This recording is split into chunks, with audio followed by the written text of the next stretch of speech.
होली की आत्मा। बचपन से शहर में रहने वाला मनोज इस साल होली की छुट्टियों में अपने गांव दुर्गापुर वापस आता है, जहां उसे देख पूरा गांव खुशी से झूम उठता है। जब गया था तब इतना सा था और अब देखो कितना बड़ा हो गया है। हाँ सरपंच जी, जब मैं गया था तब आप भी बहुत जवान थे और अब देखो कितने बूढ़े हो गए हैं आप। चलो चलो बढ़िया है। बच्चा घर वापस आ गया। इसी खुशी में आज रात पार्टी होगी। क्या बात है, गांव में भी पार्टियां होने लगी। वैसे अगर पार्टी की बात है तो आज क्यों सीधा होली पार्टी करते हैं। होली पार्टी की बात सुन चहल पहल में अचानक सन्नाटा छा जाता है, जिसे देख मनोज को कुछ अजीब लगता है, लेकिन तभी सरपंच बात पलट देता है। अब बहुत देर हो गई, चलो सब अपने घर चलो, पार्टी के बारे में कल सोचेंगे। मनोज भी मम्मी पापा के साथ घर आ जाता है, पर होली पार्टी और उस पर पूरे गांव की खामोशी वाली बात अभी तक उसके जहन से निकलती नहीं। पापा, होली पार्टी की बात पर सब चुप क्यों हो गए थे? अरे होगी उनकी कोई अपनी बात। मुझे गांव की पंचायत ही थोड़ी पता है। थक गया हूँ, चलो सो जाते हैं, कल बात करते हैं। पापा की बात मानते हुए मनोज भी सोने चला जाता है। आज तो छुपा लिया, लेकिन हफ्ते बाद जब होली का दिन आएगा तब इसे कैसे रोकोगे? अगली सुबह सूरज के साथ ही मनोज भी गांव घूमने निकल जाता है, जिस पर रास्ते में उसे अपनी ही उम्र के कुछ लड़के भी मिलते हैं, जिनसे दोस्ती कर अब वो उनके साथ घूमने लगता है। इसी तरह कुछ दिन बीत जाते हैं और होली नजदीक आने लगती है। दोस्तों, होली में 4 दिन ही बचे हैं, पर गांव में उसकी कोई तैयारियां क्यों नहीं दिख रही? क्योंकि यहाँ होली नहीं मनाई जाती। अरे पर ऐसा क्यों? वो राजा भूषण। अरे तुम 4 दिन के लिए आए हो, क्या इतना सोच रहे हो? चलो कुछ खाने चलते हैं। इसी के साथ एक बार फिर होली की बात को टलते हुए देख मनोज को शक होने लगता है। वो घर पहुंचते ही इंटरनेट पर अपने गांव और राजा भूषण के बारे में जानकारी निकालने लगता है। क्या? मुझे आज तक ये नहीं पता था। ऐसा कैसे? किसी ने मुझे कुछ बताया क्यों नहीं? सारी जानकारी लेने के बाद मनोज गांव वालों या अपने मम्मी पापा से कुछ पूछे बिना खुद ही उसकी सच्चाई के बारे में छानबीन करने लगता है, जिसके चलते वो राजा भूषण की हवेली में पहुंचता है। वाह, क्या हवेली है यार। पर क्या यहाँ सच में कोई भूत है? हेलो भूत जी, कोई है क्या? हम इस साल गांव में होली सेलिब्रेट कर रहे हैं, क्या आप उस पर थोड़ा इंटरव्यू देंगे? मनोज के ऐसा बोलते ही गांव में तूफान उठ जाता है और हवेली में रखी सारी चीजें हिलने लगती है। एक अदृश्य शक्ति मनोज को धक्का देकर हवेली से बाहर निकाल दरवाजा बंद कर लेती है। ये सब देख मनोज हैरान रह जाता है। क्या अभी मुझे हवा ने धक्का देकर बाहर निकाल दिया?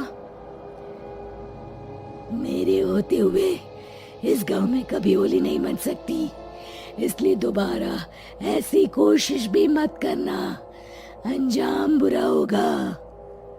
आवाज सुन मनोज हैरानी से इधर उधर देखने लगता है, पर उसे कोई दिखाई नहीं देता। वो गांव वापस आ जाता है, जहां तूफान की वजह से सब कुछ तहस महस हो चुका होता है। आखिर ये तूफान आया कैसे? ना ऐसा कोई मौसम था और ना ही हमने होली का त्योहार मनाने की बात की थी। सरपंच की बात पर कोई रिएक्शन दिए बिना मनोज चुपचाप अपने घर चला जाता है। इस तरह देखते ही देखते होली का दिन भी आ जाता है और मनोज रंग लेकर गांव में निकल जाता है, लेकिन गांव पूरी तरह खाली होता है।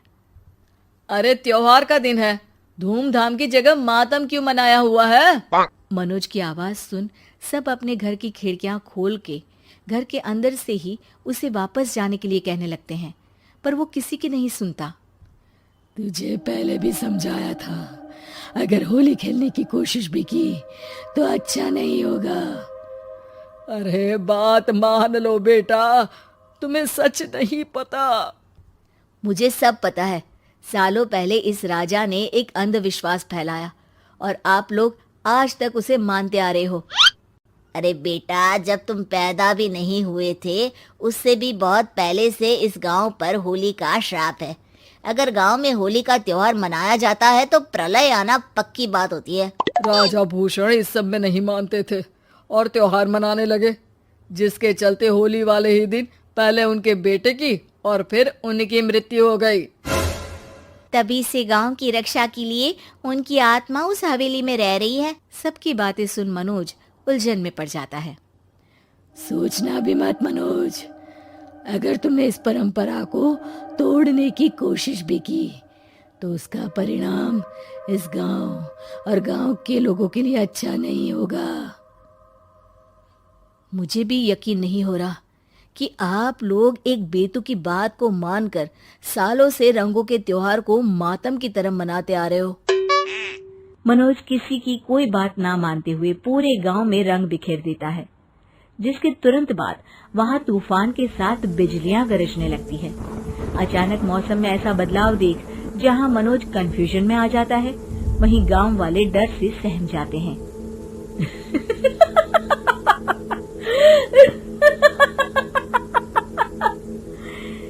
इस लड़के ने हमारे जैसे सिर्फ अपने स्वार्थ के लिए नहीं बल्कि पूरे गांव की खुशियों के लिए यहाँ होली मनाई है, जिस वजह से अब इस गांव पर होली का श्राप टूटता है।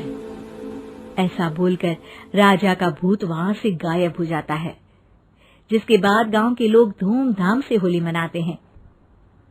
खुशियों के रंग गांव में बिखरे ही होते हैं कि अगली सुबह अचानक मनोज कहीं गायब हो जाता है और एक बार फिर गांव में होली का नया राज शुरू हो जाता है।